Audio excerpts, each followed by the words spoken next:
estem aquí per sensibilitzar les persones que passen i els oferim la possibilitat de fer-se una fotografia, que és un record, i regalem un record i regalem memòries.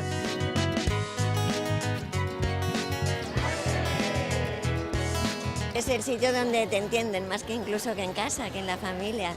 Es el sitio donde te sientes apoyado i te comprenden. Nosaltres en el centre ho hem fet saber a tots els malalts, que avui és el Dia Mundial per la Malaltia d'Alzheimer, que és la nostra malaltia i que per tant som nosaltres els que hem de fer més força sortint al carrer, participant, fent-nos fotos i contestant tot el que ens pregunteu perquè algun dia l'Alzheimer sigui història.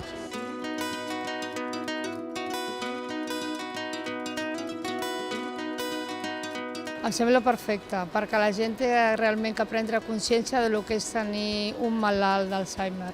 Moltes vegades se'ns oblida que això existeix, que és una realitat i que ho pateix molta gent.